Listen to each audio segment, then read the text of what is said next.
There's a race for consolidation, but there's also a race for technological control of data and customers. 10 years from now, who controls the customer? What role does the agent have? Interesting part of real estate right now because there's so many moving pieces. All your value, Omar, is in your agent. If you cannot successfully transition the agents, you don't have any sustainable value to sell. What you're building has value.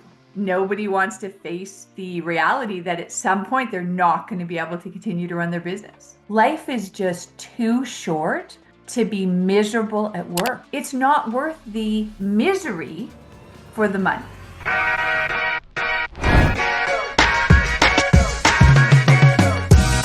From closing deals to opening minds, this is the Mr. D podcast. I'm Omar Andreasen, and we're about to get real about real estate, success, and the grit that it takes to build your best life.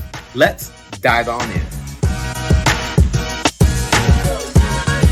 Hey everyone, welcome to another episode of the Mr. Deed podcast show. My name is Omar Andreasen, aka Mr. Deed, and today I am delighted to have Norma Rawlings. She's actually the president and co-founder of Broker VMA Inc., bringing years of experience in commercial development, property management, and strategic asset management, holding a JD and an MBA. She leverages her legal and financial expertise to guide U.S. and Canadian brokerages through valuations, successions planning, and mergers and acquisitions. She is also the co-author of The Complete Guide to Buying and Selling Real Estate Brokerages.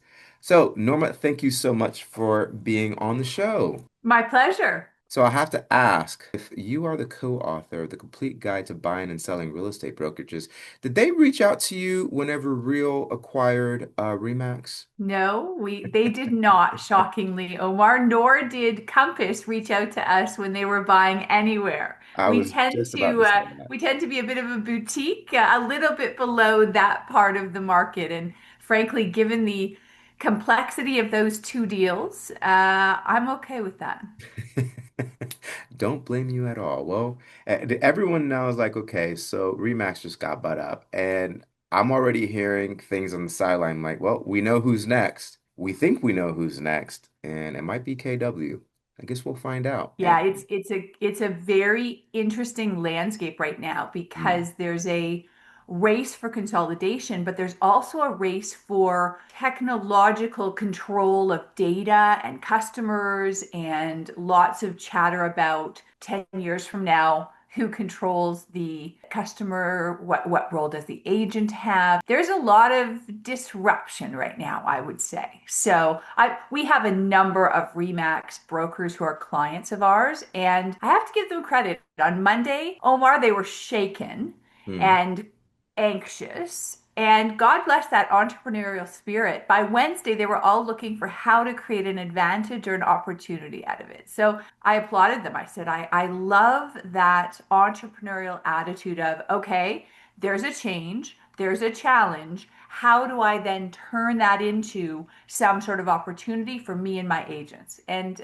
they're trying to figure that out. I acted as a sounding board. I didn't have a ton of wisdom on that because I'm still trying to figure out the rationale for the real Remax deal. Interesting part of real estate right now because there's so many moving pieces, and obviously it started what almost, well, I would say probably started about 2 years ago when all of a sudden you had the NAR lawsuit, and then all of a sudden then you have Compass and Anywhere. Now you have Remax. Now there's other Remax and Real, and now there's whispers that wait, could Keller Williams be bought out, and who would that be, and what company would that be? And some people are throwing around EXP because a lot of Keller Williams agents and managing brokers have gone to EXP. So a lot of people are like, could that be the next move? And it's, All this. and it's fascinating because they're totally different models, right? And Oh you yeah. look at Real and Remax, they're totally different models. The way Real approaches the real estate market versus Remax couldn't be more different. And same with Keller Williams and EXP. And yet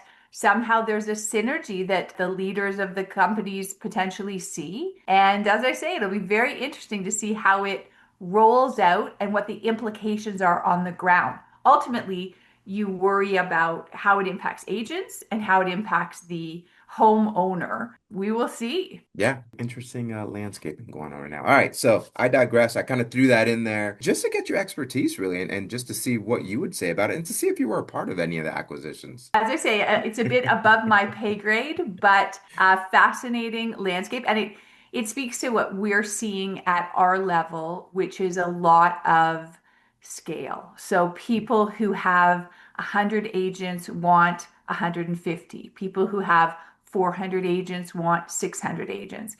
People who have 25 to 50 agents, unless they're luxury, are desperately trying to either scale or sell because it's very, very difficult to make money when you don't have 100 plus agents to spread your expenses across in some markets. Some of the smaller, more niche markets, more rural markets, you can obviously survive 25 to 50 agents because it's just a different metric. But the larger places and the mid-sized cities, we're seeing people wanting to hit that 100 plus agent mark because then, as you spoke to me about earlier, you don't have to sell anymore. You can just manage your brokerage and focus on your agents. And as you were saying, do training and recruiting and all these other things. If you're less than 100, it's hard. It's hard to generate enough income to be able to not have to sell to subsidize the brokerage. Yeah, no, and especially when it comes to real estate agents, they see a shiny thing about every 1 to 2 years and they just run to it. Staying somewhere and understanding that, okay, no matter what brokerage you go to, that clientele or that client is picking you because of your systems, because of your customer service, etc. As far as the shiny brokerage to the left, to the right, but it just seems like they're always running to a shiny object instead of just focusing on their business and creating the systems and the customer service, etc., with inside your business instead of just running to the shiny objects. That's what I've always seen, and I've been doing this for 20 years. So, two comments to that. The first is you are in the eye of the storm for that. Florida is by far and away the most transient agent market, meaning we will see brokerages in Wyoming that'll be 40, 50 large, and they may lose 3 or 4 agents a year and they'll gain 3 or 4 agents a year. Florida, that same brokerage, Omar, will lose 10, 15 agents of the 40 or 50 in a year, and they'll recruit another 10 or 15. So your state, you are absolutely right. There is a willingness for agents to move that is unique. It's fascinating across the US and Canada, the different regions and the differences. But Florida, definitely, agents tend to, if they're not happy, they are gone. Whereas in other states and other provinces, there's agents hate change as a general rule. And again, Florida's an exception. And so stability, if you can keep things stable and give them the tools that they need to make a decent living, they tend not to want to move. And that's one of the things when you do a purchase or a sale of a brokerage is all your value, Omar's, in your agents. So you have to convince them to transition to the new buyer, or you don't have any significant value because the computers, the furniture, the brand, it's minimal compared to the actual agents and their production, which is really what someone's buying. So you've identified a challenge within the industry, which is that agents can move. They literally one day can decide they don't want to be with you anymore and walk out the door. And it makes a dramatic difference to your brokerage if you can't, the value of it, if you can't transition as a seller to a buyer, your agents. So you brought up the agent, and let's talk about the invisible asset. So obviously, the agent is not an invisible asset because everyone knows they can see the agent. But in your opinion, when someone buys a brokerage, what is the invisible asset that they're actually paying for? So there's a couple of things. The first is the cash generation engine, right? So if you have a system, if you have a stable business where a buyer can look and say, okay, Omar made 400,000, 350,000, 450,000 over the last 3 years, right? So it's pretty consistent as opposed to he made nothing. Then he made $1 million.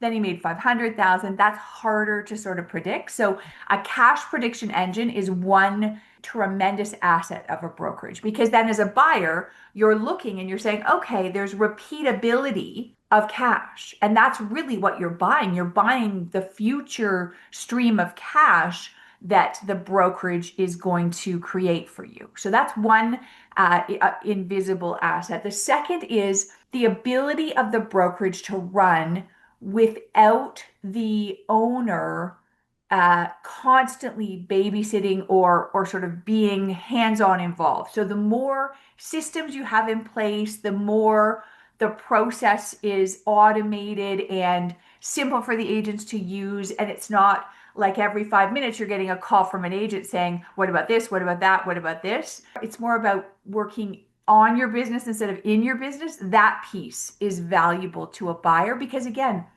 the buyer's looking to the future and saying, what is this brokerage going to generate for me over the next 5 or 10 years?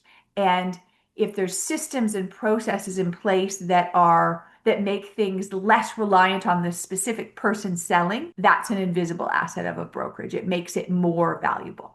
That makes total sense. Um, So now we're starting to see a lot more, and I don't know how it is going in Canada, but you did mention that you have a partner over here in Florida. So I'm assuming maybe this came up at this as a discussion, but and maybe you've been hearing this from brokers because now, if you're a FISBO and you want to put your property on the market, well, you can hire a temp brokerage, kind of like they'll put your property on the MLS for a certain fee, etc. And then you do all your paperwork, you do the whole transaction.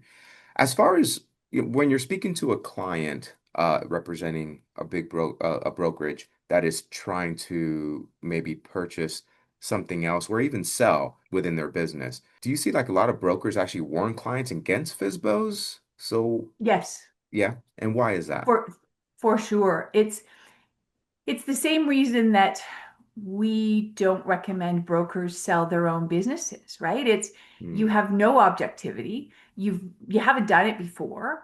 There's no system in place that's successful and repeatable and going to guarantee maximum success, maximum price, best terms. So the FISBO of the home or the FISBO of the brokerage, very similar. It's the whole, if you hire a professional who's an expert at this, it allows them to maximize your value. Whereas if you get mired in trying to do it all yourself, and as you say, hire someone for $600 or whatever to put it on MLS, you don't know what you're doing, right? You've never, you think about yourself. How many houses have you sold in your career? Like countless, right? Like Hmm. probably hundreds or thousands. Like you have a great system for taking care of a seller. Whereas the person selling it themselves has no idea what they're doing. And they're ultimately going to make a whole bunch of mistakes and leave a whole bunch of money on the table, far more than the commission they would have paid. So that's my view on FISBOing a house. And it's the same concept for a brokerage. You think about it. If you wanted to sell your brokerage, Omar, and you get on the phone to your biggest competitor and say, hey, Joe, I'm thinking of selling my brokerage. First of all, you don't even know if Joe wants to buy your brokerage. And secondly, Joe then potentially starts telling all his buddies, Omar's looking to get out. And then all your agents find out. And then all of a sudden the agents are looking for other options. It's a disaster. So what a company like ours, and there's 3 or 4 others in the space who are excellent, what we do is we give you that anonymity, that confidentiality, that ability for us to go to a prospective buyer without disclosing who you are and pre-qualify them, make sure that yes, they're interested in expanding, yes, they have the cash available, yes, this would be a good cultural fit, and only then you have them sign an NDA and you present the opportunity. So the very similar situations. So this kind of leads me into my next thing. So when it comes to about succession, why are so many successful real estate leaders secretly terrified to actually plan their succession? I think it's the whole the whole human nature piece that we never think we're going to die or slow down or or get old. I suspect it's that denial. I mean, human beings as a group are definitely in denial about the inevitability of death and taxes. So I suspect that's probably your answer, Omar. It's an uncomfortable topic, and nobody wants to face the reality that at some point they're not going to be able to continue to run their business. And at the same time, though, I mean, how do you tell the founder the harsh truth that maybe that their life work is worth maybe far less than what they expected? That, let's say Yeah, someone's like, I expect that it's almost like dealing with a seller when it comes to their house, isn't it? yeah, absolutely. And so it's the way you would do with a seller. You just educate them. You just explain to them the metrics of valuing a real estate brokerage, the process, who your potential buyers are, what they look for. We often will do when we take on a sales process for someone, we'll start with a valuation so they know exactly how a third party buyer is going to look at their property, similar to what you would do if you were looking at sort of that development property you were telling me about, right? You're going to want an appraisal or you're going to want somebody's opinion of value. So you know, okay, I'm buying a 5 acre property. What's it worth now? And what's it potentially worth when it's finished? So same idea with a brokerage. You're looking at what's the value now? Because as an educated seller, you know a good deal from a bad one. Whereas if you're just going with your gut, one of two things can happen. First of all, you can have no idea how valuable your business is because you don't have any objectivity. Or number two, you can think it's worth millions when it's actually worth 100,000 at best. So it starts typically with a valuation and a conversation about how a buyer looks at the purchase of a brokerage. Makes sense. Makes sense. All right, we're gonna have a little bit of fun now. How did your dream of owning an NHL team translate to recruiting entire brokerages instead of individual agents? I have 4 children, and my two oldest children are hockey players, Omar. They both just turned 20. One of them has signed an entry-level contract with the Winnipeg Jets, and the other's been invited to Vegas's development camp, rookie tournament, and September camp. And so I think Congratulations. you mentioned you're a huge sports fan and you head into your hole and sort of watch sports as much as you can to relax. It's the sort of industry that is so unpredictable. And you never, it's like March Madness, right? You never Mm. know who's ultimately going to win because there's so many variables that no one can control, which I think is why live sports are such an adrenaline rush, same as live music. It's that whole experiencing something that you don't know the outcome of, where you've got highly paid professionals trying their best to win. And so I think that's the allure of it. It's the fact that my two younger children are girls, my two older ones are boys, and it's just watching them go through that semi-professional hockey experience and realizing the that at its best, it is the most thrilling um, business space, I think, for a lot of people. I mean, look at all the billionaires that buy sports teams. It's a one of those things that even if you're the nerdy kid in the playground, if you can grow up and you can never actually play the game, but you can own a sports team, it gives you props, as my kids would say. Yeah, props. I love that. All right, so let's say now you went ahead and you got your NHL team. How do you merge the two rival locker rooms of agents without destroying the culture that you just bought? Yeah, it's a fabulous question, and I have no idea. It's just one of those things. I mean, if you look at and actually it's an interesting analogy because you look at the Compass Anywhere merger, you Mm, look at the Real Remax merger, you're dealing with a bunch of really highly capable, high ego, arrogant leaders, right? People who believe they know what should happen in the future. And it's similar to an NHL club where I don't know about you, I'm sure sometimes you yell at the TV thinking, how can that coach be so stupid? How can that GM just not be capable of doing a better job? They're being paid so much. Why can't they perform? And I suspect it's the same between the high levels of real estate and the high levels of sport, that there's a lot of people in those seats that probably shouldn't be there. And the clashing of egos and the clashing of that arrogance would be a huge challenge. Yeah, I can see that. I can definitely see that. You're correct on that one. Well, now I kind of want to dive in a little bit into your book. Um, The Complete Guide to Buying and Selling Real Estate Brokerages. What is the very first lesson readers must take from your book to protect their business legacy? The first step is probably just to become aware that what you're building has value. And a lot of times you fall into real estate, right? You're open to an opportunity, you don't necessarily go to school for it, and you kind of fall into it. And a lot of people don't realize that what they're building and what they're spending 60 hours a week in the initial go, and maybe even now, right? It can be, as you know, as a developer, it can be all consuming. You can spend 60, 70, 80 hours a week on a real estate project.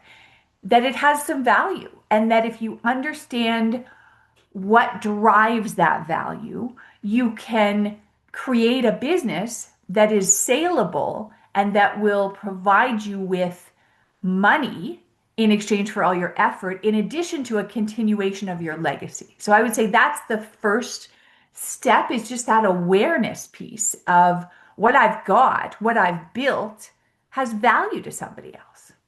Love that. Two more questions. What is the one undeniable truth about building a sellable real estate business that will never, ever change? That if you can't transfer the agents, you don't have a business of any significant value. Hmm. Yeah, If you cannot successfully transition the agents from you to the buyer, you don't have any sustainable value to sell. and that would make sense. Yeah, I already know a lot of big people from Remax jumping ship because of that. But it is what it is. I mean, that's obviously the risk that you take, isn't it, when you put it up for sale and that transactions go through. So, Oh, for sure. There's, as we talked about earlier, other than in Florida, agents hate change. And so that's a good thing for a seller, because if you can keep everything the same on sale and just offer agents more opportunity to make more money and have a better life and have more opportunities, you have a really good chance of keeping those agents with you and successfully transitioning them to your company. So, definitely. okay. Last question. So, if you can go back in time, you have one deed, what one thing that you can leave behind to all the listeners, one action, what would that be? So it's probably has nothing to do with my M&A business and nothing to do with my dream of owning an NHL team. It's I had a conversation last night with a colleague of mine, and he is miserable doing what he's doing. And he's dealing with people that don't value him, they don't respect, they don't treat him with respect. The environment is very negative. And I just said to him, like, what are you doing? Life is just too short to be miserable at work. It's such a huge component of our lives. And he's in the real estate industry and he's at a very high level executive position. And I said, it's in my view, Omar, it's just not worth it. It's not worth the misery for the money. So I love working with entrepreneurs because they have an optimistic spirit to them and a turning challenges into opportunities piece to them that I so heartily admire. And I think it speaks to that, the reason you run your own business, the reason I run my own business. It's I like what I do. I enjoy talking to you. I enjoy my clients. I love to see a win-win transaction come together. It brings me joy and happiness when things work out well. And that message of try to find something to do with your life that actually makes you feel good about yourself is probably the most profound lesson work-wise that we can suggest to people. I've asked so many people that question, and you actually that is a completely different answer than what I've heard. And You and I are on the same page. I've always been the type that if I don't enjoy something or something's not making me happy anymore, then I'm out. I'm just out. I just can't. I can't do it anymore. I love the Well, answer. because Yes. life's too short, Omar. Like Yes. and you think about the physical toll that that level of emotional and mental stress on a constant basis take on you and how much it impacts in your case your ability, like it would impact the ability for you to enjoy your girls and your wife and your female cats and your female dogs and your female everything around you. And for me, I think if I'm going to spend time doing something, I'd rather be less financially successful and happy with what I'm doing than more financially successful and miserable. There's just no contest for me. It's a very simple metric. So, Spot on. Well, Norma, thank you so much for being on the show today. I actually had a lot of fun. So I, I hope you did as well. I definitely did, and even though I envy your weather, Omar, I look forward to my spring coming into full bloom and seeing all the snow turn into green grass and beauty. Love it. Listen, and to our listeners out there, we are gonna when this goes live, we're gonna go ahead and put all of Norma's contacts on there. Just Norma is actually, well, she's located in Canada, but then her business partner is also in Florida. That I'm sure you love that he calls you all the time and tells you how beautiful the weather is over here. Well, what's fabulous, Omar, is we do business in all 48 states. We've never had the privilege of doing anything in Alaska or Hawaii yet, and we do business in all 10 provinces. Never had the privilege of doing something in the three northern territories. But what's hilarious is I'll call him and I'll say, "How's the weather?" And then I'll go, "Never mind, Wayne. Don't even answer that question because I know what the weather's like. It's 75 degrees and sunny, isn't it?" Whereas in Canada, Omar, not the case. 9 months of the year. It is we are very much full on 4 seasons, and sometimes winter is the longest season. So I'm very happy that that is coming to an end. We're happy for you. Uh, I So, guys, make sure that you follow Norma on Facebook. She's also on LinkedIn, so we'll put all that on there for you as well. And please make sure that you like and subscribe to our page. And don't forget that we have live shows that come out every single Thursday, all of our recordings. Sorry, not a live show, but a recording. So make sure that you tune in. Norma, thank you so much again for being on our show. A pleasure. Enjoy your weekend, and hopefully you spend a bit of time in the hole where you can enjoy some sports programming. Will do, absolutely. Thank you again. And thank you for all our listeners as well. Take care.